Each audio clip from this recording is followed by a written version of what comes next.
Bonjour tout le monde. Bonjour. Bonjour tout le monde.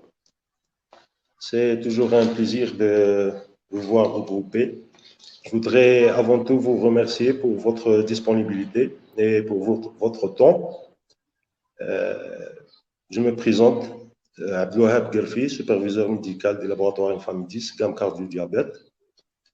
Le laboratoire Infamidis vous souhaite la bienvenue parmi nous au webinaire de diabétologie avec notre cher maître, professeur Malek Rachid, médecin-chef de service de médecine interne CHU Sétif, dont le thème est la préparation thérapeutique durant le ramadan.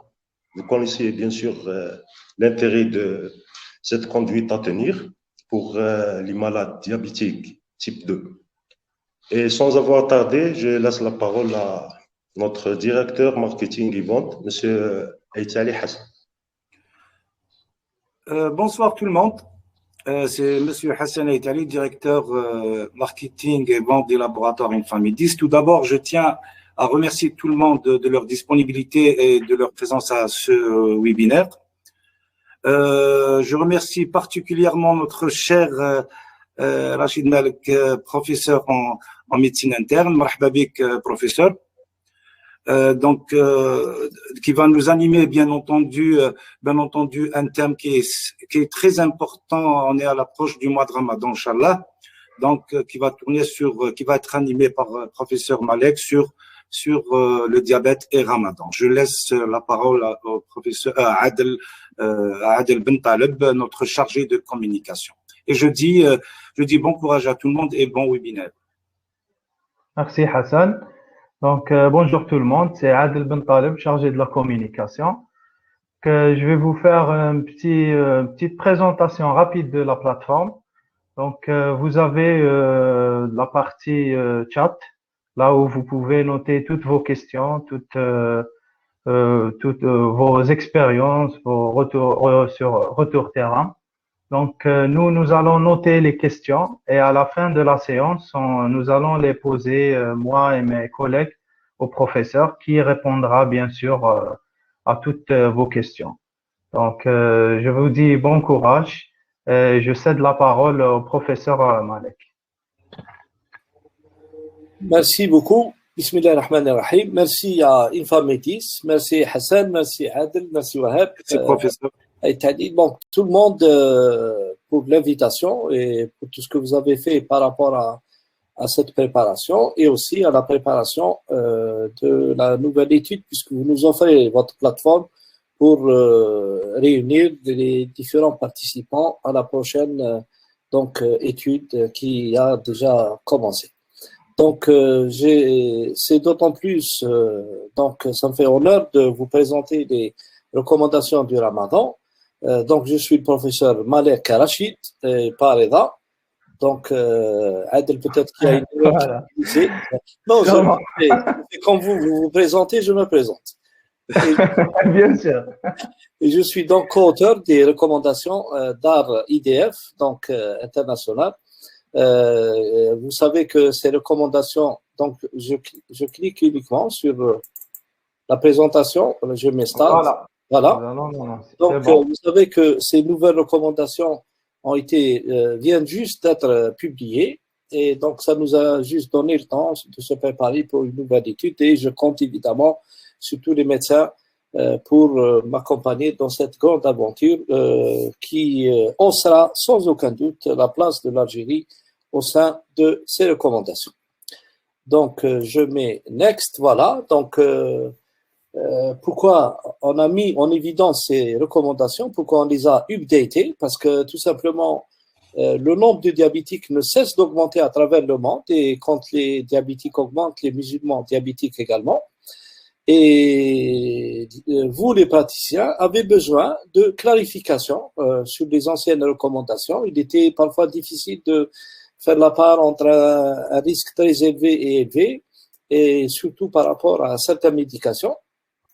Et bien sûr, ce qui les a motivés essentiellement, c'est que la plupart des études publiées sur le Ramadan ont été faites ces 5 dernières années.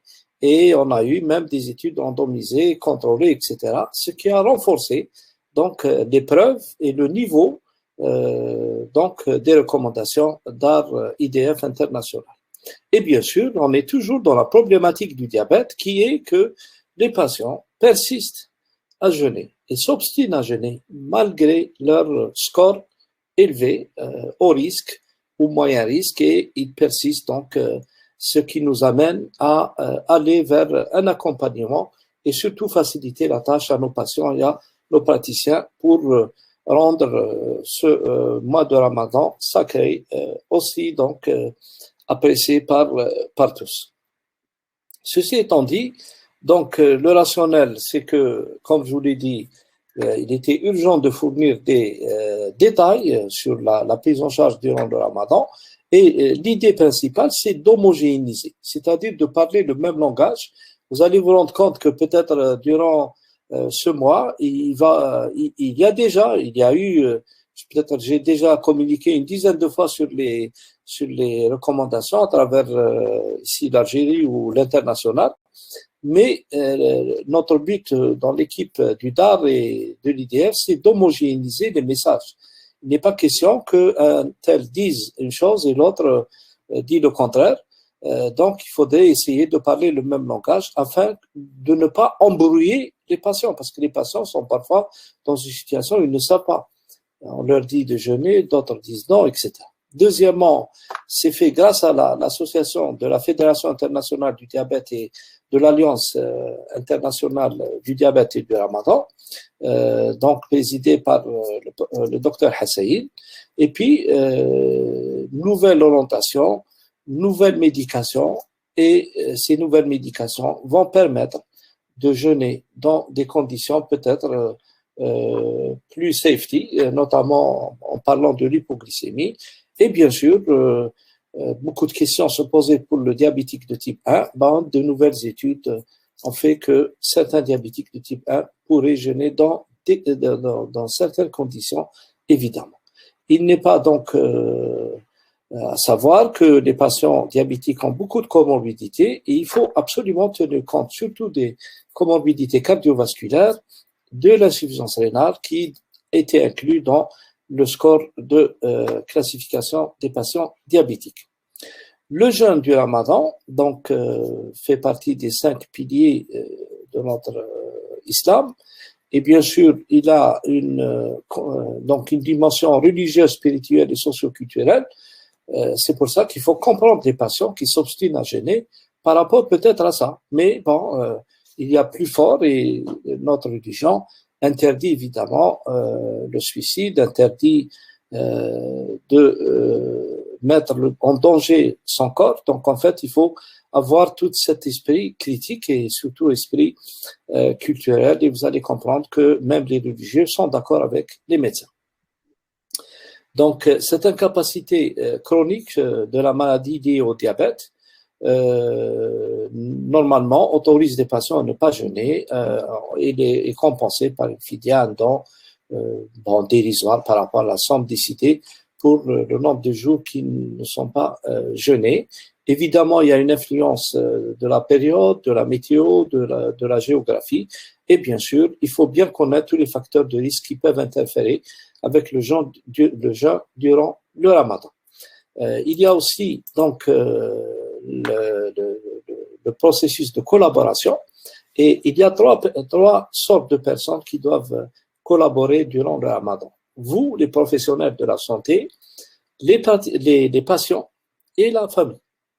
C'est un cercle entre les trois, et il faudrait que les trois soient au courant de tout, et parfois, comme je le dis souvent, il vaut mieux informer les parents de patients sur vos décisions de ne pas autoriser le jeûne chez le patient. Ça lui occurra donc plus de sécurité, plus d'apaisement, et il acceptera mieux de le faire. Ceci donc, compte tenu de ces conditions-là, donc malgré l'exemption et malgré l'insistance des médecins, les patients continuent à jeûner, et si on participe, on voit toutes les études donc qui ont été réalisées à travers la région MENA et même notre étude qu'on a réalisée en 2017, on voit que plus de 80%, 90% des patients diabétiques de type 2 jeûnent pendant le Ramadan, malgré qu'ils sont à haut risque ou à moyen risque. Et bien sûr, même les diabétiques de type 1 s'adonnent au jeûne, et parfois en cachant à leur médecin. Donc, en fait, il faut trouver des solutions intermédiaires pour accompagner ces patients.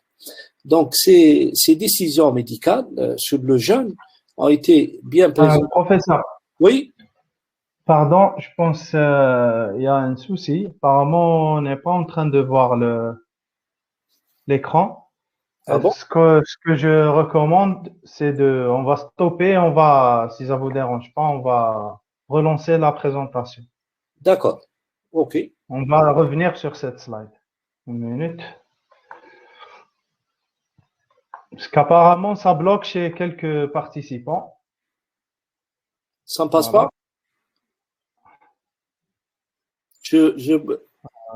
Chez nous, ça passe très bien. Moi aussi, ça Et passe après, pour moi. il y a quelques participants qui ne voient rien. Peut-être c'est la connexion. Impeccable depuis le début. Voilà, donc c'est par rapport à la connexion. Donc, je m'excuse, vous pouvez continuer. Donc, je continue. Donc, je viens de dire que il y a eu de longues discussions dans l'original PDF des recommandations d'ARITF que vous pouvez télécharger. Pour l'instant, ils sont en anglais. Il y a tout un travail pour les traduire en français et les publier en français également. Et donc, les imams de l'Azhar ont été invités et approchés par le docteur Hassan et un groupe, et ils ont tout expliqué concernant le ramadan et le diabète. Et finalement, ils sont d'accord évidemment sur toutes les décisions médicales. Et la conclusion est claire, c'est le médecin qui décide ou non du jeûne chez les patients. Les imams ne décident pas parce qu'en fait, c'est un problème lié médical et qui est sous l'autorité du médecin traitant. Donc là, c'est juste pour vous rappeler, quand on fait des recommandations, il faut qu'on s'appuie sur quelque chose. Et les meilleures études qui renforcent les recommandations, ce sont les études randomisées contrôlées, c'est-à-dire quand on compare un groupe à un autre ou un traitement à un autre, etc. Et avant 2016, avant 2000, il y avait juste des consensus. C'est des avis d'experts ou des consensus qui donnent leur avis par rapport à telle chose, par à telle chose. À partir de 10 ans maintenant, une dizaine d'années, et surtout les 5 dernières années, il y a eu donc la deuxième période où il y a eu beaucoup d'études, et on est arrivé actuellement à peu près 600 études sur le diabète et le ramadan qui ont permis donc d'avoir des recommandations plus pointueuses et plus sûres, et d'avoir surtout des preuves sur lesquelles on peut s'appuyer par rapport à telle chose ou à telle chose. On ne peut pas décider de quelque chose sur un avis ou une opinion de quelqu'un, dit voilà, j'ai l'habitude, pour mon avis. Non, il faut des preuves cliniques et des preuves liées à des études randomisées contrôlées. C'est le cas de ces recommandations, donc 2021. Regardez ce que je vous ai montré tout à l'heure dans l'étude globale 2020 de la région MENA. L'intention de jeûner pour les patients diabétiques de type 2 est de 84%. Pour les diabétiques de type 1, elle est de 90%. Dans l'étude épidémique, elle était de 86%. Donc, en fait, on continue à avoir une insistance, une abstinence des patients diabétiques pour le jeûne durant le ramadan. Et regardez, quand on compare l'étude épidémique, la première suivie de l'étude CRID en 2010, l'étude d'Armena diabète type 1 et l'étude globale suivie en 2020. Regardez le nombre de jours jeûnés par les diabétiques, 27, 27, 28 et 27. Donc, pratiquement la majorité du ramadan, la majorité des jours durant le ramadan sont les patients jeûnent pendant le ramadan, et puis la plupart également jeûnent en dehors du ramadan, les lundis, les jeudis, etc., et toutes les fêtes religieuses que vous connaissez. Donc, ils sont là et ils veulent jeûner. Ce qui est maintenant important, ce que je voulais vous montrer, c'est, bon, il n'y a pas d'animation, je ne sais pas pourquoi, c'est que il y a normalement il y a une animation ici, bon, c'est que en comparant les patients en 2004 et en 2014, regardez, enfin on a peur, surtout pendant le ramadan, on a peur des hypoglycémies sévères et on a peur des hyperglycémies sévères. Donc, hypoglycémie sévère, c'est une hypoglycémie qui nécessite l'intervention d'une tierce personne. Ça suppose que le patient est inconscient. Donc, une tierce personne, c'est la famille, le SAMU, enfin tout le monde, ou l'hospitalisation, etc. Et l'hyperglycémie sévère, c'est au-dessus de 3 grammes avec une acidocétose, souvent en coma hyperosmolaire. Regardez quand on compare le type 1 de 2004 et en 2014. On avait 9% d'hypoglycémie sévère. En 2014, on a à peu près 0,6%. Pour les hyperglycémies sévères durant le ramadan, on passe de 13% à 0% en 2014. Ça, c'est le type 1. Pour le type 2, on a donc 2%, 1% et 4% pour l'hyperglycémie sévère, 2%. Donc, vous voyez très bien qu'on améliore la qualité et la sécurité quant à l'hypoglycémie et à l'hyperglycémie, et chez le diabétique de type 1 et chez le diabétique de type 2. La question est pourquoi? Est-ce que ce sont les nouveaux médicaments qui le permettent, ou est-ce que c'est les mesures technologiques de l'autosurveillance glycémique qui permettent cette sécurité et ce jeûne durant le Ramadan? On va y revenir tout à l'heure. Et là, on arrive à la stratification du risque du diabète avant le Ramadan. Regardez bien, on remet toujours sur la plateforme l'hyperglycémie, l'hypoglycémie, l'acidocétose, déshydratation en temps basse. Et bien sûr, c'est un challenge que vous présentez aux patients. Et un patient qui veut jeûner, il faut d'abord qu'il soit bien équilibré, c'est la première condition. Deuxièmement, il faut qu'il accepte d'arrêter et de rompre le jeûne si sa glycémie est au-dessous de 0,70 ou quand elle dépasse 3 grammes. C'est ce qu'il faut avoir comme donc condition et comme c'est-à-dire un outil qui va vous permettre d'avoir une assurance sur le patient. Et s'il accepte ce contrat d'arrêter le jeûne dans ces deux conditions, évidemment, il n'a plus le choix quand c'est une acidocétose ou quand il est déshydraté, mais d'ores et déjà, quand vous avez ça, et le patient accepte de faire, de tester ou de commencer le jeûne, mais si jamais il est dans ces deux conditions-là, ou l'une des deux, il faut qu'il rompe son jeûne. Il faut qu'il vous donne donc une assurance pour ça. Il faudrait qu'il s'engage à le faire. S'il le fait, c'est déjà une grande partie de l'éducation thérapeutique qui est là, c'est-à-dire expliquer aux patients avant le Ramadan qu'on rompe le jeûne, 0,70 et moins, plus de 3 grammes, quand il a donc des symptômes d'hypoglycémie ou quand il a une maladie aiguë, supposez que c'est le Covid par exemple. Condition sine qua non pour arrêter le jeûne. Ce que vous devez faire également en pré-Ramadan, et c'est le moment de le faire, on est à 5 semaines à peu près, 6 à 8 semaines l'idéal, c'est quantifier le risque du patient, lui apprendre l'autosurveillance, lui apprendre comment se comporter avec l'activité physique, comment se comporter avec l'alimentation et comment ajuster son traitement. On va parler des traitements, on va insister particulièrement sur les répaglinides, sur le glimépiride, durant le Ramadan, donc les sulfamides, comment on va se comporter avec les sulfamides et comment on va se comporter avec le répaglinides et d'autres médicaments durant le Ramadan. Et tout ça, vous devez l'apprendre dans cette éducation pré-Ramadan.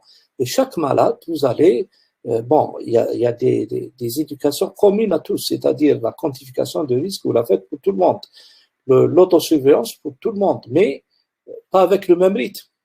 Un patient qui est sous metformine ne fera pas autant d'autosurveillance glycémique qu'un patient qui est sous sulfamide ou qui est sous insuline, qui fera encore davantage, etc., etc. Donc, en fait, vous allez adapter cette autosurveillance, vous allez ajuster le traitement. Il y a certains médicaments qu'on ne change pas, il y a d'autres qu'on va réduire en rythme ou en posologie ou en dose, et on va apprendre tout ça aux patients à le faire de façon à sécuriser son jeûne. Mais avant, il faudrait s'enquérir de l'état du patient, de ses antécédents. Et dans ses antécédents, tout ce qui est dangereux, l'hypoglycémie qui n'est pas reconnue, qui est répétée, qui entraîne une inconscience sur le patient, etc., devrait donner des scores déjà élevés pour classer le patient dans le haut risque.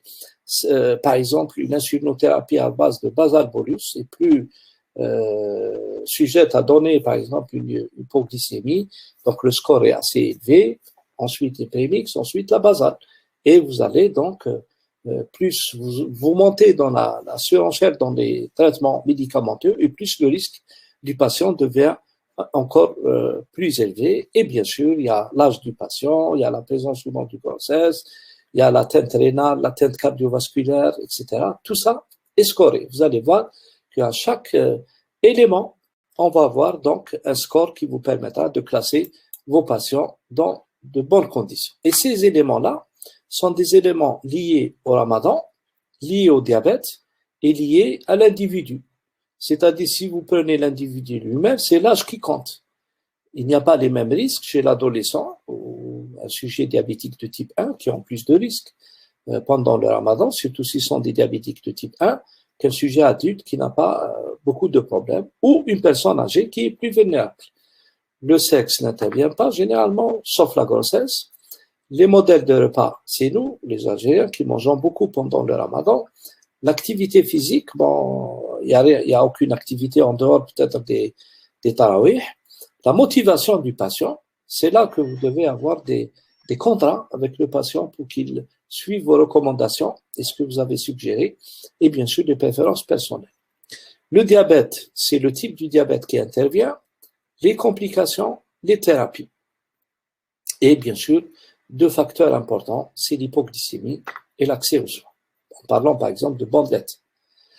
Et enfin, les facteurs liés au ramadan, c'est la durée du jeûne. Donc cette année, on a moins de 16 heures, la saison, la météo, la situation géographique et les, bien sûr, changements socio-culturels qui peuvent interférer avec les jeûneurs. C'est pour ça qu'on voudrait bien savoir cette année dans l'étude quel est également le comportement des non-jeûneurs par rapport à l'alimentation, par rapport au repas, etc. Ça serait bien de savoir ce qui se passe chez les jeûneurs et chez les non-jeûneurs. Et cet outil de stratification donc, va évaluer les risques du ramadan avec le diabète en attribuant un score de risque pour chaque élément qu'on vient de voir dans la précédente slide et le développement de plusieurs scénarios qui vous permettent d'avoir des scores différents et d'avoir des avis différents. Et c'est des examens des scénarios, des cas, a été fait par 300 spécialistes du diabète expérimentés à travers le monde pour à peu près tester toutes les possibilités possibles. Et ça suffit pas, puisque à chaque fois que il y a des appels ou il y a des emails qui nous proposent des choses qui parfois n'existent pas dans les recommandations. Et c'est pour cette raison que si vous êtes dans l'étude, vous allez voir que le questionnaire est hyper détaillé pour nous permettre d'avoir des outils supplémentaires qu'on pourra donc suggérer à l'avenir dans les recommandations ou peut-être enlever des recommandations. Et votre avis nous compte beaucoup parce que c'est l'expérience des uns et des autres qui permettra de développer ces recommandations. Comment utiliser cet outil de stratification? Donc, il faut d'abord évaluer avant le ramadan. Évaluation, ça veut dire évaluation clinique, l'examen et les bilans des patients et l'interrogatoire. Chaque élément doit être évalué de façon séquentielle. Il faut calculer ce risque et bien sûr le risque doit être évalué par rapport au niveau correspondant aux recommandations. Qu'est-ce que ça veut dire? Ça veut dire que vous avez des recommandations, vous avez des scores de recommandations, mais il est parfois, donc vous pouvez tomber sur un sujet par exemple qui a un faible risque mais qui ne peut pas jeûner pour des raisons diverses. Donc vous n'allez pas lui dire vous êtes prié de jeûner absolument parce que les recommandations, vous êtes classé dans le faible risque. Et au contraire, vous pouvez avoir un risque élevé, moyen, et alors que le patient peut peut-être jeûner dans de bonnes conditions. Donc en fait, il faut accompagner et développer votre expérience dans tous les cas de figure. Voici le risque. Donc ce risque, vous avez des éléments, je vais partager en trois pour que l'écriture soit assez visible, et vous allez commencer à stratifier le risque d'abord en connaissant le type du diabète. S'il y a un type 1, il a déjà un point. S'il a plus de 10 ans, il a déjà un point. Ça fait 2 points. S'il fait des hypoglycémies non ressenties ou graves, il a entre 5 et 4 points. Donc, si c'est un type 1 qui a des hypoglycémies non ressenties, qui a plus de 10 ans de diabète, ça y est, il est dans le haut risque, donc il ne jeûne pas.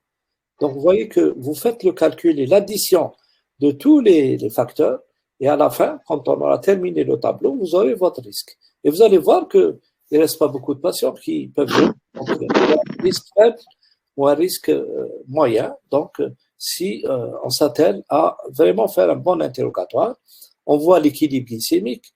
Ceux qui sont bien équilibrés en 0 point, mais quand ils sont déséquilibrés à plus de 9, ils ont déjà 2 points de risque.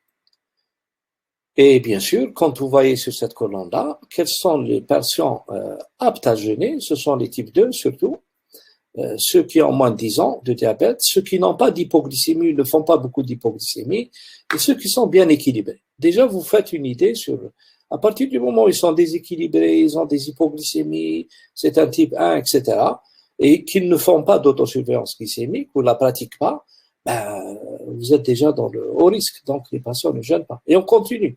Si c'est une femme enceinte qui n'est pas aux objectifs décidés, elle a déjà 4 points. Si c'est une personne âgée qui a plus de 70 ans, elle a déjà un point, mais si elle a des problèmes cognitifs ou elle est fragile, elle a déjà 4 points ou 3 points. Le travail intense, et puis l'expérience du ramadan précédent et les horaires de jeûne. Et vous additionnez. Avec ça, vous continuez l'addition des points chez les patients. On continue, les complications aiguës. Tous ceux qui ont fait des comas acidocétosiques ou des comas hyperosmolaires dans les 3 mois précédant le ramadan, on est passé au cours de la visite générale. Tous les nouveaux cas de diabète de type 1 qui ont fait une acidocétose ou des type 2 qui ont été hospitalisés ont déjà 3 points. Donc, on leur déconseille vivement de jeûner ce ramadan. Les complications chroniques et comorbidités, le cœur et l'insuffisance rénale, déjà 6 points. Si vous avez une insuffisance rénale avancée, ou si vous avez une insuffisance cardiaque, ou si vous avez un angor instable, 6 points. Si c'est une insuffisance rénale modérée, c'est 4 points. Si le malade entre 45 et 60, il a 2 points. Et si c'est tout à fait normal, pas de maladie cardiovasculaire, le rein est normal, il a 0 point. Et enfin, le traitement. Et vous voyez que le score est différent selon la catégorie du traitement que vous utilisez. Si vous avez plusieurs PMX, c'est 3 points. Si vous avez un basal bolus ou une pompe à insuline, c'est 2 points et demi. Une seule PMX, 2 points. Si vous avez une basale, c'est 1 point et demi. Glibenclamide, déjà 1 point. Et on le déconseille vivement pendant le ramadan. Si vous avez du glimépiride, par exemple, du glyclaside, vous avez 0,5 points. Et 0 points pour le répaglinite, puisque les études ont démontré que le répaglinite ne donnait pas d'hypoglycémie pendant le ramadan, à condition de respecter les repas. Donc, vous voyez qu'à travers les trois tableaux qu'on a vus, c'est en fait un seul tableau, vous pouvez décortiquer l'état du patient, son bilan précédent, ses antécédents, son bilan des complications, son bilan biologique, et avoir une idée assez précise s'il peut ou il ne peut pas. Et en finalisant le score à la fin, vous allez, si vous avez entre 0 et 3, vous allez voir qu'il n'y a pas beaucoup de patients, le risque est faible. Entre 3,5 et 6, il a un risque modéré, et à partir de 6, il a un haut risque. Donc, le premier, on déconseille vivement. Dans le deuxième, on conseille de ne pas jeûner. Dans le troisième, on autorise le jeûne. Mais à chaque patient, sa décision, et à chaque patient, son praticien. Et c'est vous qui voyez si le patient est apte ou n'est pas apte. Évidemment, quand vous voyez le danger, vous insistez et vous essayez d'argumenter à tous les points pour vraiment déconseiller le patient et de lui faire changer d'avis. Si vraiment il insiste, etc., bon, vous l'accompagnez. Peut-être quelques jours, il changera d'avis. Mais l'essentiel, c'est que vous, en tant que praticien, il faudrait que vous soyez d'abord convaincu. Si vous n'êtes pas convaincu, vous ne pouvez pas convaincre les autres. Et bien sûr, c'est votre expérience, c'est votre savoir-faire qui vous permettra de réaliser tout ça. Et comme je vous l'ai dit tout à l'heure, les imams ont été associés et pareil, ils ont leur score, donc faible, modéré et élevé. Et là, il n'y a aucune discussion possible. Là, ils conseillent plutôt le jeûne chez les patients quand ils ont un risque faible.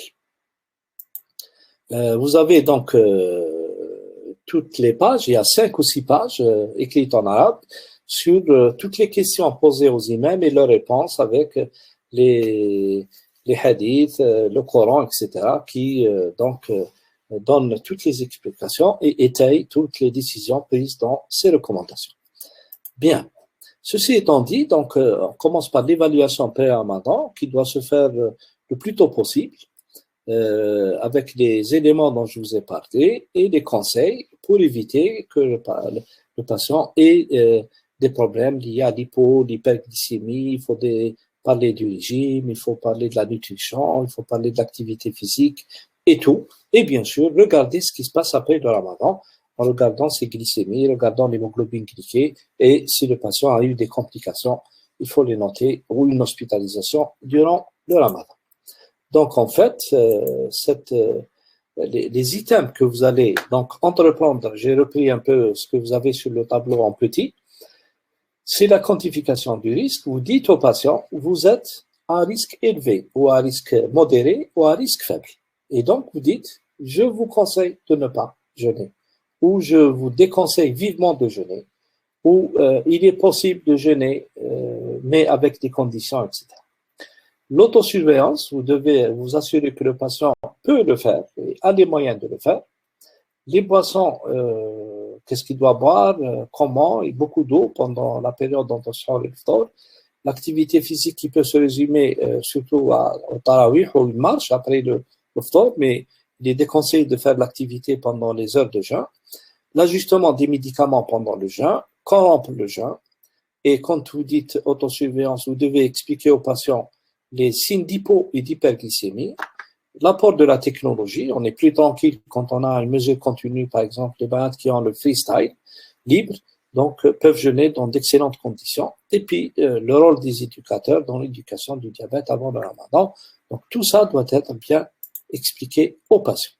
Et on arrive donc au volet ici qui c'est l'ajustement des médicaments dans le jeûne. Vous avez un patient, on prend par exemple aujourd'hui, c'est le cas de l'épaglinide et du glimépiride.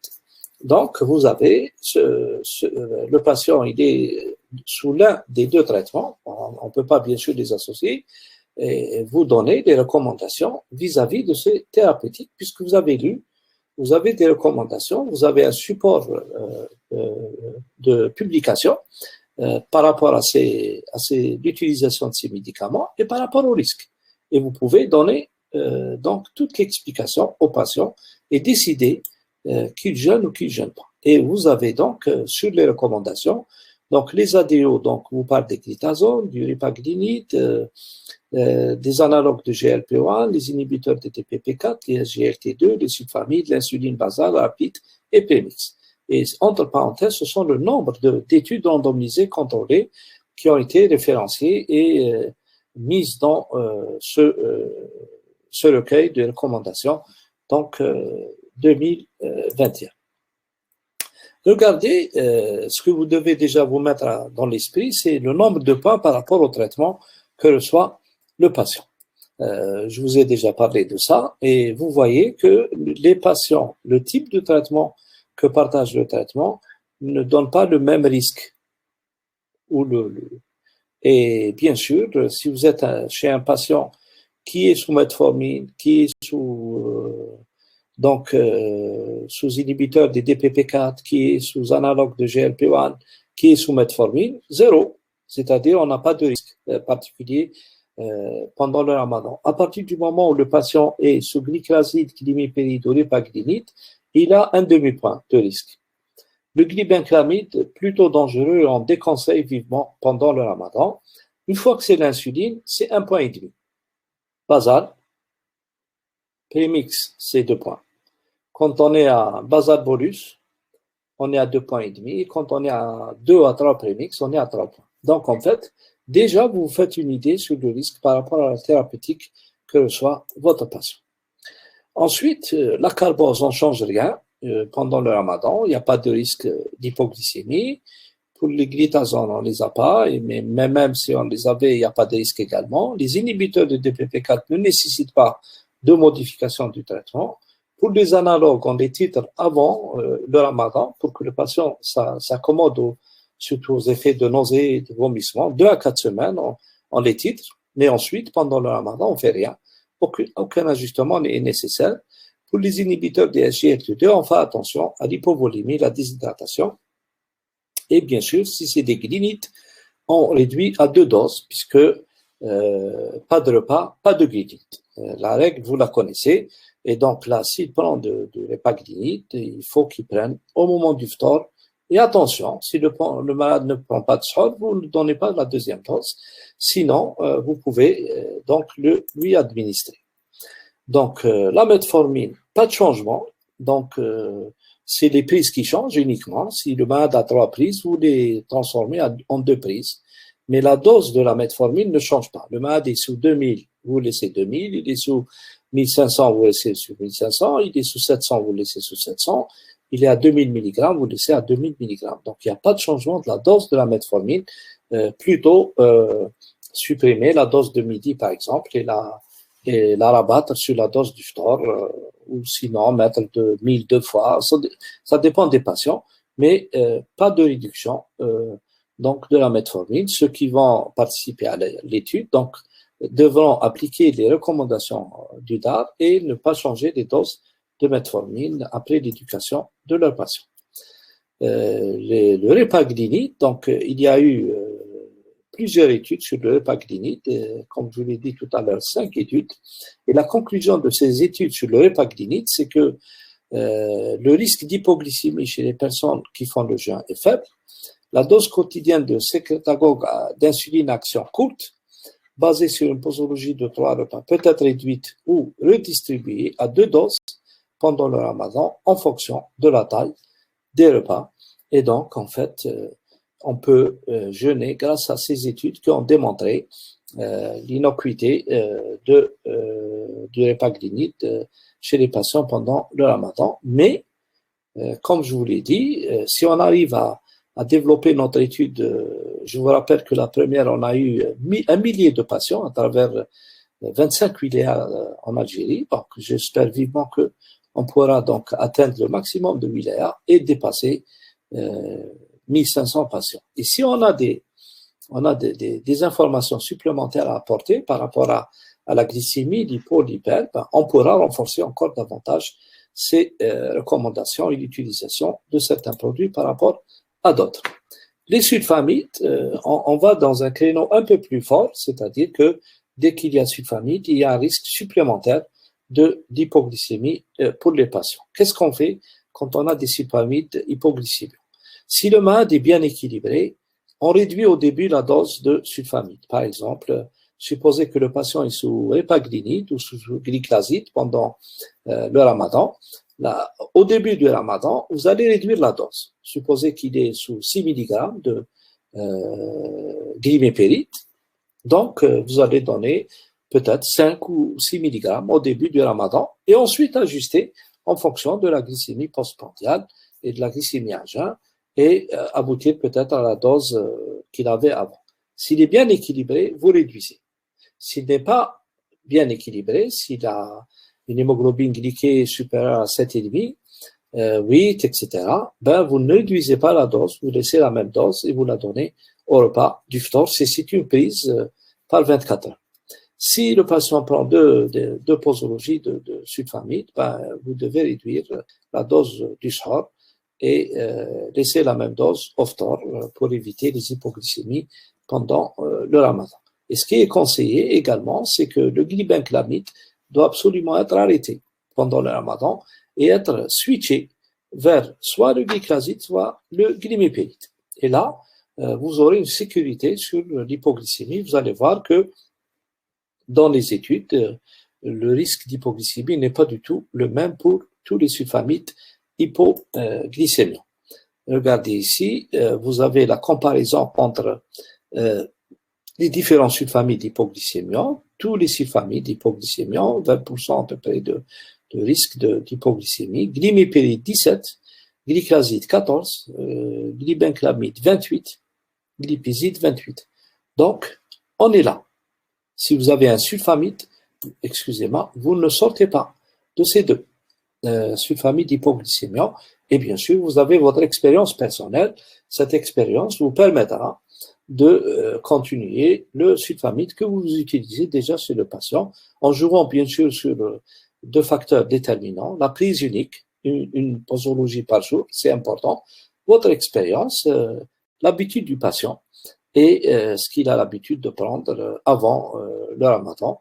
Et bien sûr, vous devez suivre ces glycémies et soit augmenter les doses pendant le ramadan, parce que souvent on est dans cette situation où le patient a besoin de plus de médicaments parce qu'il mange plus, ou peut-être réduire parce que peut-être qu'il prend conscience du danger des glucides pendant le ramadan, et peut-être vous aurez là. Qu'est-ce qui s'est passé durant le ramadan précédent? En fait, tous les médecins, sans exception, ont réduit systématiquement les doses de sulfamide hypoglycémiant de peur d'avoir une hypoglycémie. Si ce n'est pas les médecins qui ont réduit la dose, c'est les patients qui l'ont fait. Alors que vous voyez que les recommandations du DAR sont assez claires. On ne réduit pas si le patient est déséquilibré. Peut-être, au contraire, on va peut-être aller vers l'augmentation. Et bien sûr, quand le patient est bien équilibré, on a peur de l'hypo, dans les premiers jours, on réduit un peu la dose de sulfamide hypoglycémique. Et bien sûr, l'avantage à ceux qui donnent le moins d'hypoglycémie, glimépiride, glyclazide. Incidence des hypoglycémies selon les subfamilles. Vous voyez que les hypoglycémies symptomatiques sont là, les hypoglycémies documentées, c'est-à-dire avec preuve, et c'est ce qu'il faut s'efforcer de faire, d'avoir des preuves à l'hypoglycémie, les sévères et les hypoglycémies qui requièrent donc une assistance médicale. Et quand vous voyez la comparaison entre le glimépiride, glyclazide, glibenclamide, c'est le glibenclamide qui prend le dessus, qui a la médaille d'or sur les hypoglycémies, suivi donc du glimépiride et du glyclazide qui pratiquement se chevauchent entre eux. Bien. Ici, on a déjà vu ça. Ce que je voulais vous montrer, que l'hypoglycémie est différente d'un pays à un autre. Vous voyez très bien que ici, chez les Palestiniens, le plus grand nombre d'hypoglycémie est observé par rapport aux Malaisiens, par rapport aux Émirats arabes unis, par rapport aux Indiens et par rapport à l'Arabie saoudite. Et là, bien sûr, c'est étroitement lié au mode culinaire. Qu'est-ce que mange, par exemple, un Malaisien par rapport à un Algérien? Vous devinez tout de suite que c'est du riz par rapport à 3 ou 4 repas. Et bien fourni en calories, en graisse et en sucre. Donc, en fait, parfois, il est difficile de porter des conclusions quand on a des habitudes alimentaires différentes. Le risque d'hypoglycémie avec les subfamilles de deuxième génération est clairement plus bas qu'avec les subfamilles de première génération. Donc, c'est un apport supplémentaire pour les patients qui veulent jeûner, donc d'aller vers cette situation. Et bien sûr, je terminerai par le dernier point qui est l'insulinothérapie, sans rentrer dans les détails. Les patients qui sont sous insulinothérapie sont sous des schémas divers d'insulinothérapie. Donc, qu'est-ce qu'on conseille? En gros, pendant le ramadan, d'abord, l'avantage aux analogues d'insuline. Parce que les analogues d'insuline donnent beaucoup plus d'hypoglycémie par rapport aux insulines humaines. Si c'est une MPH, essayez à tout prix de basculer vers un analogue, même si le patient n'est pas assuré. Une boîte, il peut l'acheter pendant le ramadan, ou on peut lui procurer une boîte d'analogue à insuline et lui permettre de jeûner dans d'excellentes conditions. Et bien sûr, quand les insulines sont on rajoute à l'insuline des antidiabétiques oraux, ça dépend. Si c'est la metformine, c'est bon. Si c'est des sulfamides, le risque d'hypoglycémie augmente, donc attention au rapide. Vous faites comme dans la situation normale. Qu'est-ce qu'on fait avec les insulines lentes?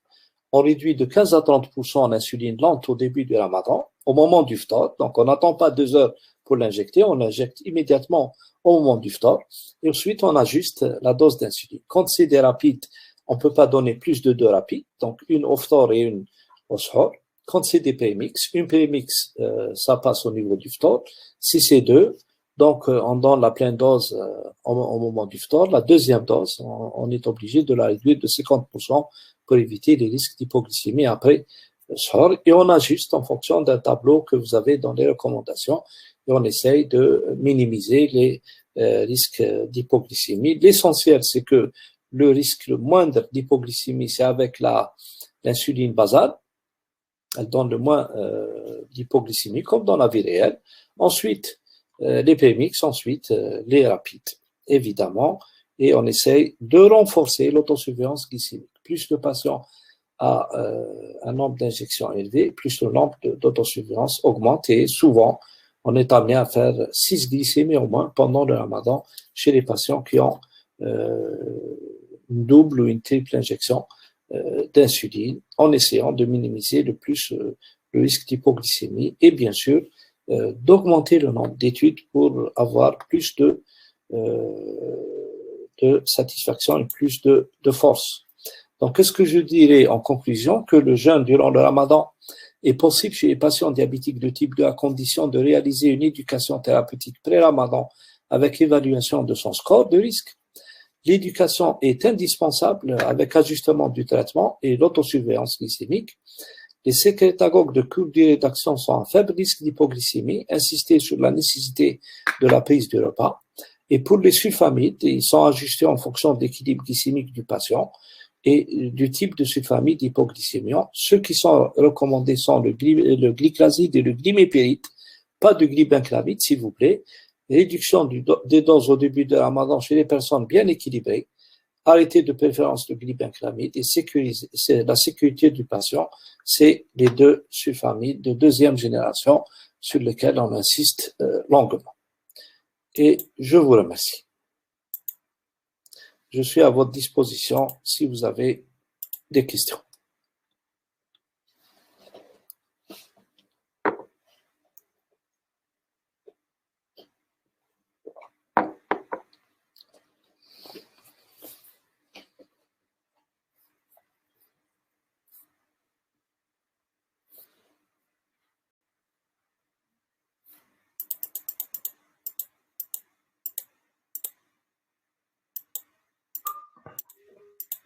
Merci beaucoup, professeur Malek. Yatek Saha.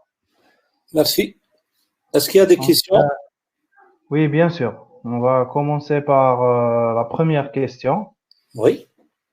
Donc, je vais revenir.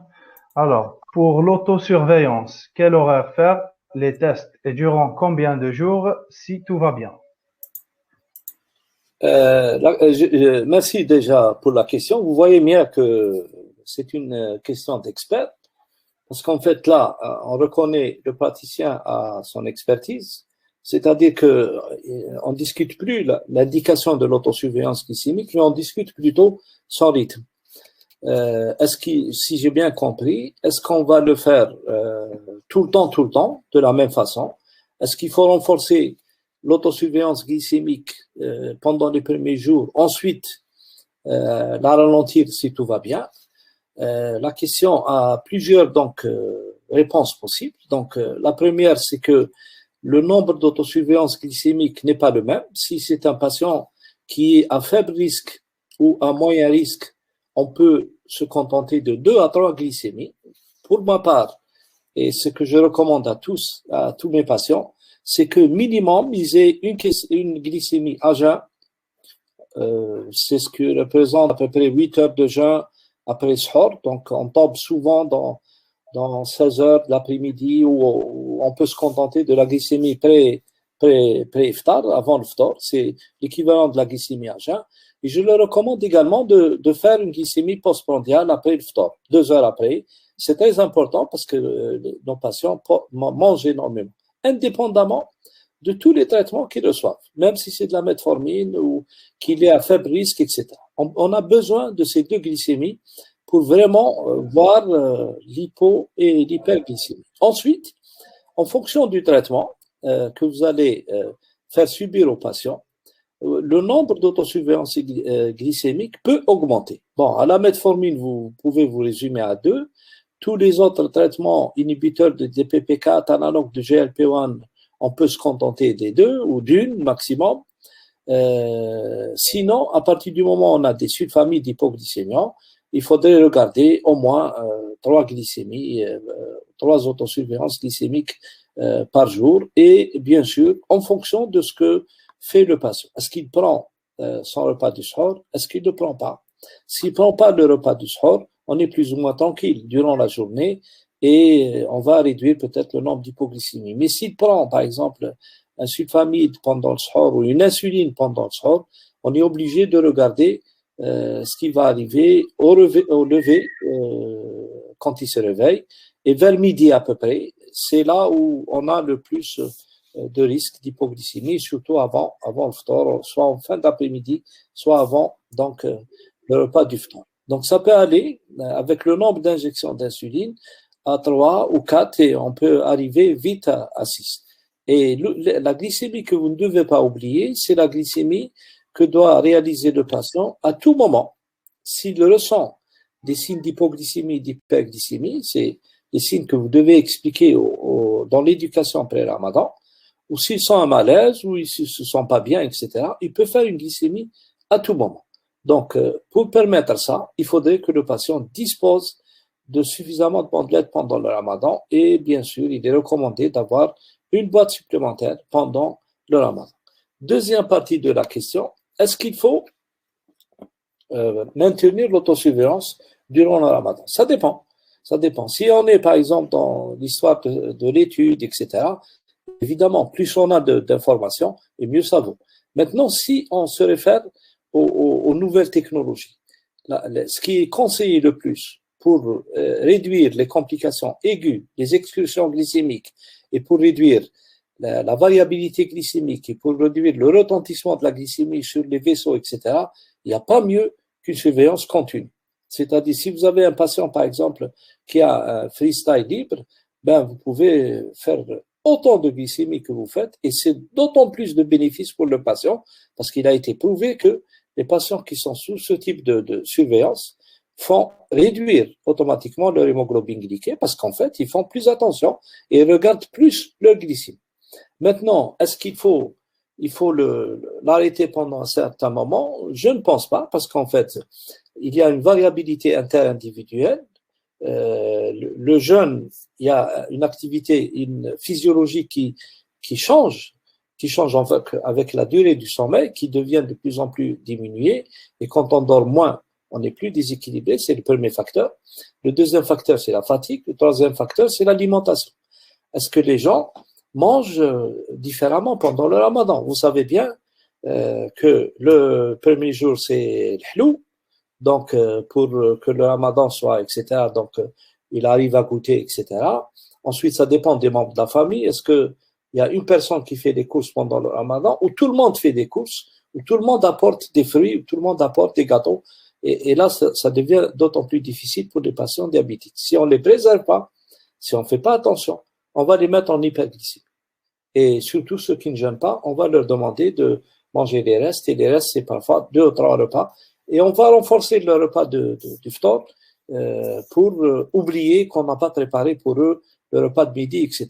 Et on est dans cette situation où on a, selon nos habitudes culinaires, des repas différents. Par exemple, Nasfiya, bon, les gens s'éclatent un peu. Par exemple, l'arrivée de l'Aïd et les 2 premiers jours de l'Aïd, les gens s'éclatent également. Donc, en fait, il vaut mieux maintenir l'autosurveillance glycémique durant tout le ramadan pour ne pas avoir de surprise.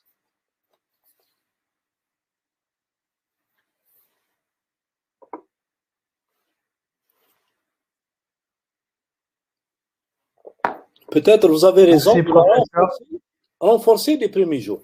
Il vaut mieux la renforcer parce qu'en fait, il y a un changement physiologique, il y a un changement des repas, il y a tout un changement et l'idée, c'est d'aller faire plus les premiers jours et quand on est relativement tranquille, on retombe sur nos pieds et on retombe sur ce qu'on a suggéré avant le ramadan, c'est-à-dire maintenir 2-3 glycémies en fonction des traitements chez le patient. Vous avez entièrement raison. Oui. Merci, professeur. Une deuxième question. Si un patient est sous glyclaside 30 à 3 comprimés, faut-il diminuer un comprimé? Au début, s'il est bien équilibré, il faut le faire pour ne pas prendre de risque d'hypoglycémie. Ensuite, si vous voyez que le patient n'a pas fait d'hypoglycémie, vous reprenez ses doses, comme vous pouvez encore augmenter à 4 comprimés le nombre de doses.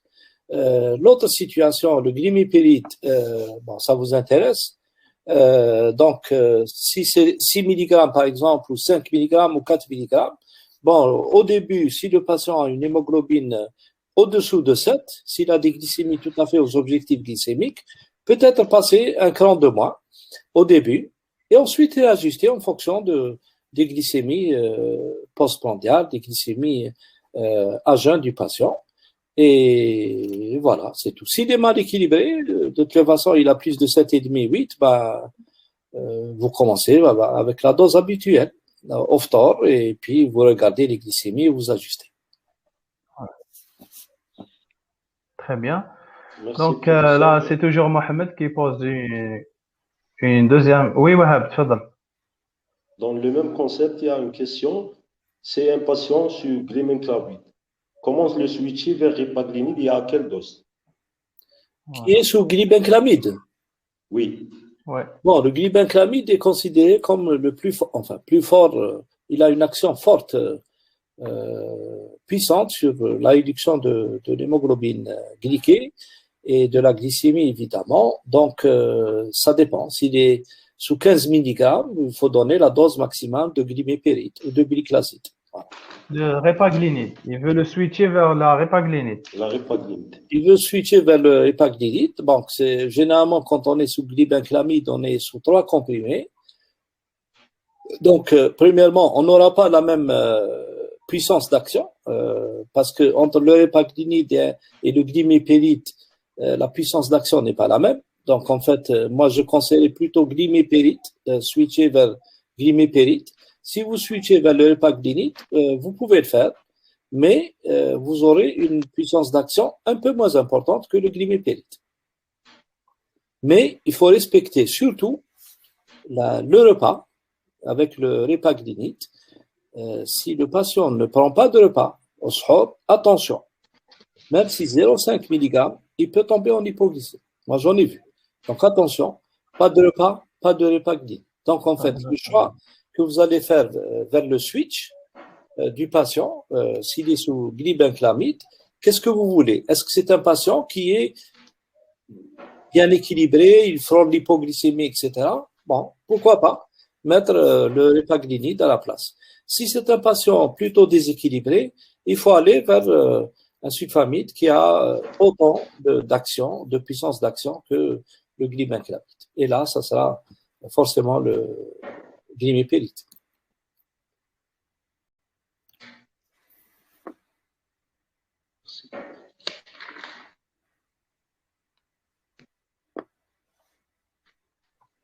Très bien. Il y a une question de Yasmine. Comment ajuster les doses d'une insuline mixte, s'il vous plaît? La titration, c'est en fonction de quelle glycémie? Elle veut savoir, la titration, elle est en fonction de Une quelle injection glycémie? ou 2 injections? Comment ajuster Une la injection dose d'une insuline ou mixte? 2? Est-ce qu'elle a précisé? Une injection de prémix ou 2 injections Elle de n'a prémix? pas précisé. Bon, si c'est une injection de Elle n'a prémix, pas, on donne la pleine dose au repas du phtor et on contrôle évidemment les 2 glycémies à contrôler. C'est la glycémie donc après le phtor pour voir les 30% de proportion de la prémix, est-ce qu'ils ont fait leur action ou si c'est du 50-50 pareil, on voit si elle a fait son travail normalement ou s'il y a du 25-75 pareil. Et on regarde à peu près 12 heures après les effets sur la glycémie, notamment à jeun. Donc, ça peut tomber juste avant suhoor ou juste au réveil du matin pour voir l'efficacité de la lente d'une injection prémix. Si c'est 2, vous êtes obligé de multiplier par 2 le nombre d'autosurveillance. Ce que vous faites pendant le repas du phtor, vous allez le faire au suhoor, c'est-à-dire après suhoor ou au réveil le matin, et bien sûr au courant de la journée et avant le phtor du repas. Donc, si c'est 2 prémix, vous allez forcément vers au moins 4 autosurveillances glycémiques par jour. Immédiatement, 2 heures après le repas, pour le phtor et pour le suhoor. À distance, pour voir l'efficacité par rapport à la lente, c'est à peu près 12 heures après. Donc, ce qui vous conduit vers suhoor ou après suhoor et au réveil du matin. Ou sinon, plus tard, pour la dose du suhoor, plus tard, c'est vers midi et avant le repas du phtor.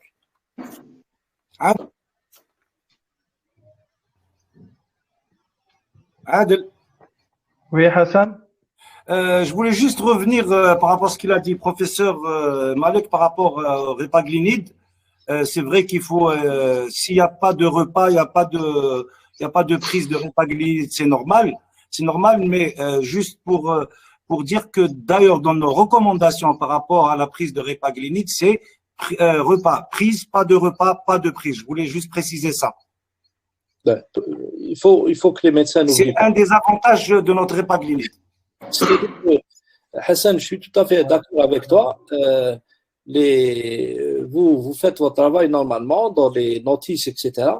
Mais si en fait les patients, quand ils sont d'un certain âge, ils croient que, par exemple, goûter à quelque chose, il a pris un repas. Un repas, c'est un repas. D'accord? Je suis entièrement d'accord avec vous. Un repas, c'est pas grignoter quelque chose, etc.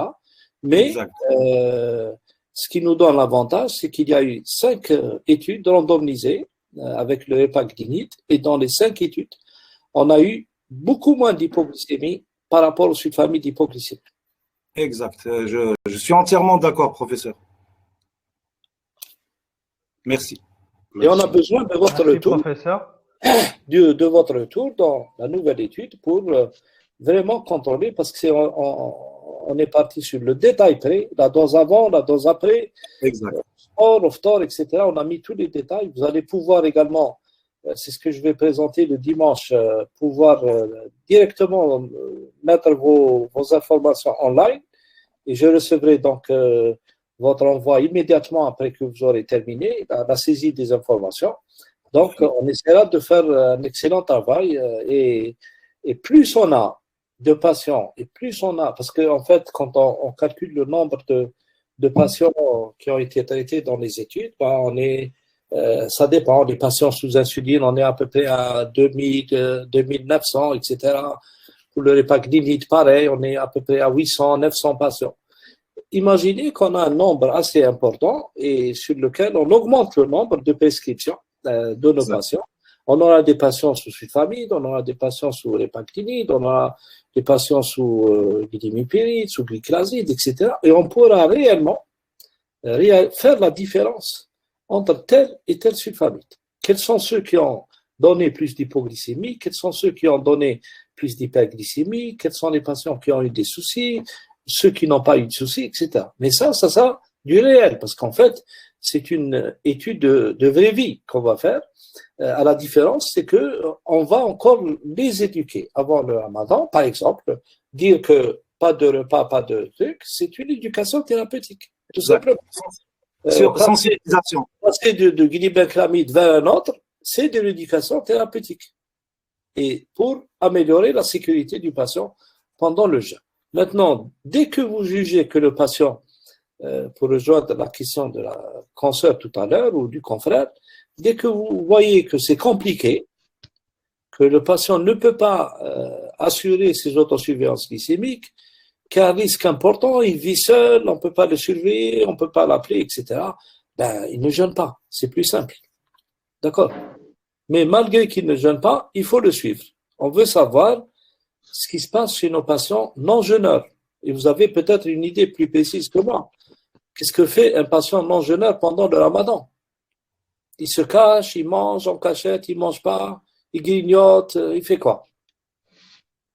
C'est autant important que le jeûneur. Et, alhamdoulilah, on a maintenant une panoplie de traitements assez larges qui nous permettent de faire un choix judicieux chez nos patients. On a aussi la possibilité de réaliser de l'autosurveillance glycémique. De toute façon, quand un patient vous dit qu'il ne peut pas, etc., vous lui dites n'achetez pas le kilo de Zdebia, c'est tout. Ça coûte combien le kilo de Zdebia? Ça coûte combien Zdebia? 200 dinars, à peu près. 200, tu es loin du compte. 200 Zdebia. Ouais. Ah, bah, c'est plus. C'est plus? En tous les cas. Non, je ne la mange pas, moi. Moi, je toujours un cher malade à moi, un cher patient qui a fait longtemps, qui disait toujours diabétique, يقول كان au moins كي يطلع لي السكر يطلع لي بالبقلاوه شفتوا هما اللي طلعوا بزلابيه. Enfin, je plaisante. Mais ربي يرحمه en tous les cas. En tous les cas, zlabia, etc. Beaucoup de sucreries ne sert à rien. Sherbet, par exemple, il y a des sherbet qu'ils achètent hyper sucré. Ouais. Vous leur dites tout simplement, prenez votre verre de soda et regardez 2 heures qu'est-ce qui se passe. Et vous allez voir. Eh bien, la boîte de bandelettes, 1400, faites vos comptes. C'est peut-être 2 kilos de zdebia ou des pâtisseries qui ne servent à rien ou des trucs qui ne servent à rien. Ils les switchent. Ils switchent zdebia vers les bandelettes. Zdebia vers inhibiteurs de DPP4 qui ne sont pas remboursés. Par exemple, des trucs comme ça. Vous allez voir qu'on peut réaliser plein de choses chez les patients. L'essentiel, c'est qu'ils soient convaincus. Et la conviction, c'est vous qui leur a donné. Et bien sûr, le challenge. Vous voulez jeûner, c'est comme ça. On vous accompagne, mais vous devez absolument réaliser de l'autosurveillance, respecter votre régime, prendre vos médicaments quand il faut, dormir suffisamment, etc. Si vous ne pouvez pas faire ça, vous ne pouvez pas prendre un engagement, eh ben, ça sera difficile et vous prenez plus de risques que de bénéfices pendant le ramadan. Il faut juste être convaincu de la chose. Est-ce qu'il y aurait d'autres questions? Merci, professeur. Une autre question de M. Abdelaziz. Patient sous ADO et une basale. Il est équilibré. Dois-je garder la même dose de la basale et metformine, même au départ du ramadan? Non. Et, Au départ du ramadan, systématiquement, on réduit la dose de basale de 15 à 30%. Systématiquement. D'accord? Donc, on la réduit et ensuite on ajuste. On peut l'augmenter. On peut introduire dans certaines situations des rapides au moment du phtor, quand on voit que la glycémie postmondiale s'emballe, etc. Mais au début, ne prenez pas de risques. Ne prenez pas de risques d'hypoglycémie. L'insuline égale hypoglycémie, jusqu'à preuve du contraire. Donc, et vous ne savez pas comment va réagir le patient à l'insuline pendant les premiers jours du ramadan. Donc, quand on dit 15 à 30%, vous êtes à 25, vous allez passer à 20 unités ou à 21 unités, quelque chose comme ça. C'est pas quelque chose que vous allez rabaisser d'une manière assez importante. Donc, deux messages. Le premier, il faut réduire au début, ensuite ajuster. Et si vous avez la possibilité de supprimer une humaine, un pH par exemple, ben, vous la switchez vers une insuline analogue. C'est beaucoup mieux pour le patient et pour la réduction d'hypoglycémie. La metformine, vous laissez la même dose. C'est une façon de dire au patient que jeûner, ce patient qui a de la metformine et qui a de l'insuline basale, s'il a une basale, si je ne me trompe pas, il a 1,5 point déjà, etc. Donc, avec le compte, etc., peut-être vous allez aboutir à 3, donc soit un faible risque, soit un risque modéré. Donc, en fait, normalement, il ne peut pas. Donc, vous êtes entre les deux, mais vous lui dites, voilà, vous voulez jeûner, voilà ce qu'on va faire. Au début du ramadan, vous êtes à 25, vous commencez par 20, par exemple. Et ensuite, en fonction de la glycémie à jeun, l'équivalent de la glycémie à jeun, c'est 8 heures de jeûne après le suhoor, le dernier repas, ou bien sûr, souvent on considère l'après-iftar comme la glycémie à jeun.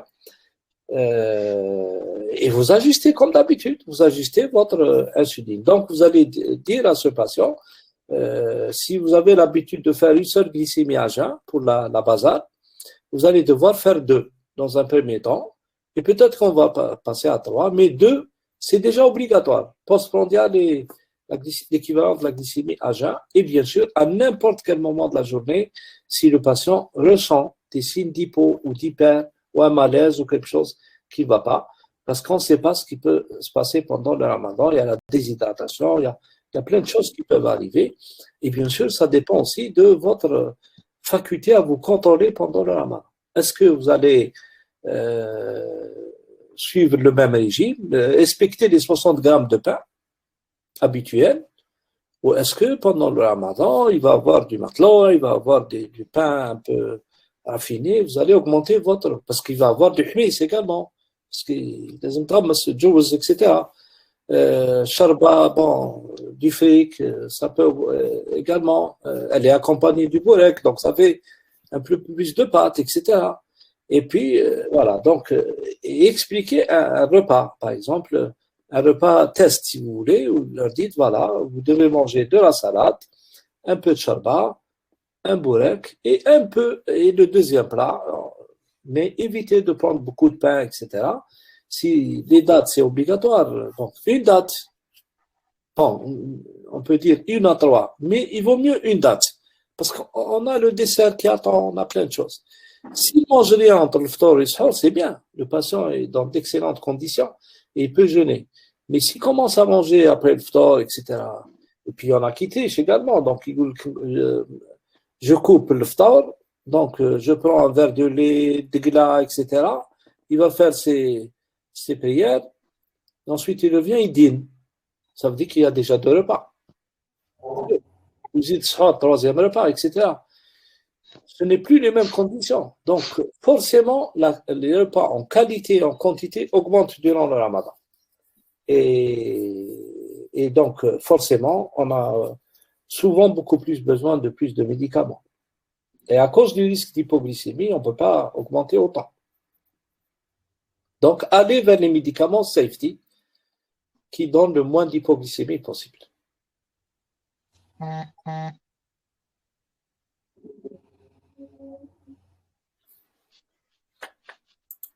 Wahab, il y a d'autres questions? Oui, merci, professeur. Autre question. Bonsoir, je voudrais savoir si la basale a été toujours faite au moment du tour ou c'est les recommandations 2021. Non, même en 2016, c'était la même chose. Hein. Même si vous allez vers les recommandations ADA, il y a aussi des recommandations qui ont été updatées, plutôt consensus que recommandations, ou les recommandations d'avant, c'est toujours au phtor qu'on recommande la dose de la basale. Voilà. Parce que si vous la retardez trop, bah, vous allez forcément avoir des hypoglycémies durant la journée. Et les moments où vous allez conseiller le plus d'autosurveillance glycémique, c'est pendant la journée. Beaucoup plus d'autosurveillance pendant la journée que plutôt la nuit, où vous avez peut-être besoin de la glycémie de 2 heures après le phtor. Voilà. Donc, si vous la retardez 2 heures après, ben, forcément, vous aurez plus d'hypoglycémie au petit matin après le sahur, etc. Donc, attention, au moment du phtor, il rompt le jeûne, donc yaftar, il fait son insuline et il mange. Sauf si vous voyez que bon, c'est une rapide, s'il a en plus une rapide avec la lente, et si au moment du phtor, il a 0,80, 0,90, vous pouvez différer l'insuline rapide après le phtor. D'accord. Merci, professeur. Autre question. Quel HbA1c référentiel à faire avant le ramadan et combien de jours? Ben, c'est les 3 mois, c'est-à-dire que vous êtes maintenant aujourd'hui, vous demandez la dernière glycémie, la dernière hémoglobine glyquée du patient. La dernière, c'est les 3 mois avant le ramadan. Donc, vous êtes dans les 3 mois avant le ramadan, vous prenez en considération cette hémoglobine glyquée. Maintenant, vous voulez vérifier ce qui s'est passé pendant le ramadan, c'est 2 mois après le ramadan. Vous avez le mois de ramadan plus 2 mois et vous faites votre hémoglobine glyquée pour la comparer à la précédente. Donc, forcément, la dernière hémoglobine glyquée que vous avez réalisée avant le ramadan, les 3 mois avant le ramadan, ça peut être 3 mois, ça peut être 2 mois, ça peut être 1 mois, c'est celle-là sur laquelle vous voulez vous baser. Maintenant, si vous avez un patient qui est régulier, qui fait tous les 3 mois ses hémoglobines glyquées, vous pouvez calculer la moyenne de ces 3 hémoglobines glyquées et décider. Voilà. Mais sinon, celle qui précède le ramadan, c'est celle qu'il faut en tenir compte. Et le problème ne se pose pas chez les patients qui sont bien équilibrés, parce qu'en fait, quand ils sont très bien équilibrés, on peut se passer de 4 hémoglobines glyquées, on peut juste se limiter à 3 hémoglobines glyquées par année. C'est les patients qui sont déséquilibrés qui posent le plus de problèmes et qui ont plus de 9, 10, 11. Enfin, un patient qui a 10, 11, 12 ne devrait pas jeûner. Parce qu'il est déjà à 3 grammes. Il est déjà à 3 grammes, 3 grammes et demi, 4 grammes, et il va encore jeûner et prendre tout ce qui passe par. Ça veut dire qu'il déjà il ne respecte pas le régime, il va encore aller jeûner et encore aggraver sa glycémie, etc. Il ne devrait pas jeûner, ces patients. Quand ils sont au-delà de 10, on ne devrait pas les laisser. 9,5 déjà, c'est déjà beaucoup. C'est déjà beaucoup. Faites l'équivalence. Quand vous faites l'équivalence de 9,5 d'hémoglobine glyquée, vous êtes déjà à 200, 280, 290. Vous êtes pratiquement, vous approchez les 3 grammes de la rupture du jeûne. Donc, c'est assez logique de permettre aux patients équilibrés ou moyennement équilibrés de jeûner. Mais les autres qui sont franchement déséquilibrés, bah, ça ne sert à rien. Plutôt, vous allez encore aggraver, ils vont aggraver la situation. On les voit pendant le ramadan, ils sont tout le temps allongés, en train de dormir, ils sont en déshydratation, ils sont en hyperglycémie majeure. Et ça, c'est pas bien pour eux ni pour personne.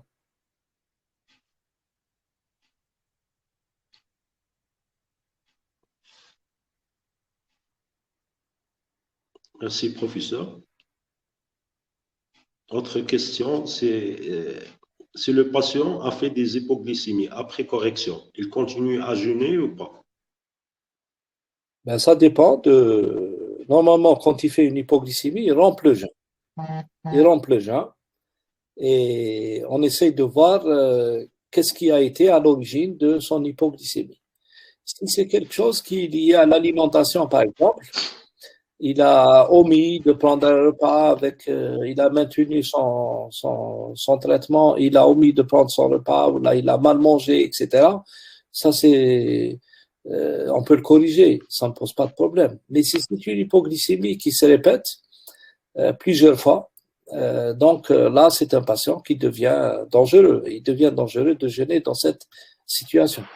Et le patient le sait, quand il fait une hypoglycémie, surtout si elle est sévère, ben, il ne s'avisera pas à reprendre le jeûne. Ça, c'est clair. C'est clair, hein. Une hypoglycémie sévère qui fait un drame dans la famille, qui peut-être amène le patient à se faire hospitaliser ou à être amené aux urgences, etc., etc. Bon, souvent, le ramadan après, ce n'est plus possible. Et c'est la famille qui s'y oppose fermement.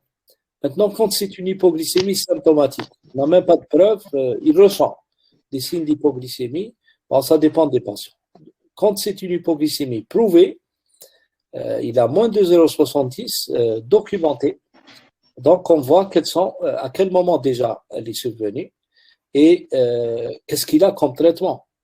Voilà. Souvent, on vous a dit, vous êtes sous insuline, c'est pas la peine de jeûner, etc. Là aussi, ça renforce l'idée de ne pas jeûner et ça apporte une preuve supplémentaire que vous avez raison. Parce qu'en fait, quand vous aurez expliqué en pré-ramadan aux patients que voici des risques, hypoglycémie, et qu'il ne peut pas jeûner. Il fait une hypoglycémie, ben vous avez raison ensuite. Et le patient vous écoutera davantage. Ça veut dire qu'il va renoncer au jeûne. Maintenant, c'est vraiment exceptionnel. Une hypoglycémie pendant toute la durée du ramadan, écart de régime, un repas qui a sauté, etc. Bon, il peut éventuellement reprendre. Et dans mon expérience personnelle, durant le ramadan, dès qu'il y a une hypo, ben, c'est fini. Souvent, les gens ont peur. Et il faut demander, tous les praticiens le savent. Quand il y a hypoglycémie, le lendemain, c'est catastrophique. Les gens sont très mal, etc. Il y a beaucoup d'absentéisme, etc. Et le vécu de l'hypoglycémie est sans compter le fait, quand les gens ont hypoglycémie, ben, ils se chargent à fond. Et ils passent de 0,70, ils passent facilement en 3 grammes. Hein, parce que la peur les ramène à manger. Ils ne se contentent pas des 3 sucres qu'on recommande, etc. Donc, ça dépend du vécu de l'hypoglycémie de la personne. Quand c'est mal vécu, souvent il y a une peur qui s'installe et les gens ne s'avisent pas à jeûner de nouveau. Mais c'est là que vous intervenez. Parce qu'en fait, quand normalement un patient fait une hypo, il vous appelle ou vous l'appelez ou il vous contacte et en fonction des données que vous décortiquez avec lui, vous allez décider. Si vous avez déjà décidé chez ce patient qu'il ne devrait pas jeûner ou qu'il est déconseillé de jeûner, ben, vous avez la puissance maintenant d'aller encore vers votre idée de renforcer votre décision avec votre patient. Si maintenant il était dans un risque faible, etc., ben vous revoyez votre décision. Peut-être, il nous arrive de se tromper aussi. Donc, il n'y a pas de médecine à 100%. Hein. Donc, on peut se tromper sur l'éventuel risque. C'est pas exact. Notre expertise. Voilà. Voilà. Merci beaucoup, professeur Saha. Je pense que nous avons fait le tour. Je tiens juste à signaler qu'il y a eu des problèmes de connexion pour quelques participants. Donc, ça sort de notre contrôle. C'est un problème de connexion. De toute façon, nous avons la rediffusion. Vous allez recevoir automatiquement un lien. Vous pouvez revoir l'intégralité du webinaire. Et après, dans les jours qui suivent, nous allons le mettre, le poster sur notre chaîne YouTube et sur sur nos réseaux sociaux. Donc, ne vous inquiétez pas. Donc, pour terminer, je cède la parole à mes collègues et après, on laisse le mot de la fin au professeur. Donc, Wahab. Merci Adel. Juste par rapport aux questions posées, il reste beaucoup de questions. Professeur, si c'est possible, qu'on envoie les réponses par mail. Absolument. Bien sûr, bien sûr. Parfait, parfait. Donc, au nom des laboratoires Infamy 10, je remercie tout le monde pour la disponibilité, premièrement, pour le temps assis. Merci beaucoup, professeur Malek, pour cet enrichissement. Les laboratoires Infamy 10 a montré toujours son soutien à la formation continue. Je vous donne un rendez-vous aux autres webinaires dans le mois de mars et début avril, avant le Ramadan. Et je laisse la parole à M. Eitali Hassan. Merci.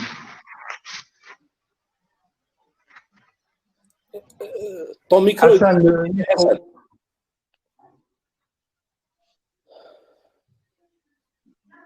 C'est bon comme ça? Oui. Très bien. Ok, je pense que Wahab a tout dit. Je vous remercie beaucoup, professeur. Je remercie tous les participants à ce webinaire. C'était une présentation très enrichissante et en même temps, il y avait aussi beaucoup de sensibilisation. Donc, merci beaucoup pour cette présentation, professeur. Merci beaucoup. C'est un plaisir. Donc, je réitère mes remerciements, surtout que vous nous aidez énormément. Donc, à travers déjà, on a vu un très beau film avec une qualité exceptionnelle de votre usine et une précision, donc qui nous donne plus d'assurance quant aux produits qui sont mis sur le marché. Je rappelle qu'un générique est autant efficace qu'une molécule mère. Il faut juste suivre ce que vous avez vu dans la vidéo. Deuxièmement, merci pour le soutien de la plateforme pour organiser des réunions. Et je rappelle que le dimanche à 17h, on a une deuxième réunion pour rattraper les gens qui n'ont pas pu assister à la première et pour leur montrer comment réaliser le recueil des données donc online. Et bien sûr, Adel se fera un plaisir de vous transmettre le lien. Soit vous m'envoyez à moi, soit vous envoyez à Adel, il vous donnera le lien. Et on espère avoir encore plus. Et toutes les questions que vous avez posées, nous aurons des réponses à la fin de l'étude. Et n'hésitez pas à participer parce que vous pouvez participer. Bon, je demande à peu près une dizaine de patients par médecin, mais même si vous participez avec 4 ou 5, ça va apporter un plus au diabète et à Ramadan. Peut-être qu'on prendra d'autres décisions la prochaine fois ou on changera sur notre avis sur certains, mais ça ne peut changer qu'avec vous. C'est vous qui êtes l'expert et qui vous êtes confronté au maximum des patients. Et évidemment, c'est toujours Sadaqa Jariya. Merci. Très bien, Texaha, professeur. Vous étiez présent avec nous. Voilà. Très bien, Texaha. Donc, je vous dis à la prochaine et restez branchés avec nos prochains webinaires. De toute façon, nous allons vous informer au fur et à mesure sur nos différents réseaux sociaux. Donc, restez branchés et je vous dis bonne soirée. Merci beaucoup. Bonne soirée. Ne quittez pas, je prends juste la photo, Barka. Bien sûr, bien sûr. La photo des 4, donc attendez. Laisse me souvenir, voilà. Bien sûr, bien sûr. Voilà, c'est fait. Merci. Très bien. Merci, professeur. Allez, Bonne soirée. Merci, professeur. À la khair.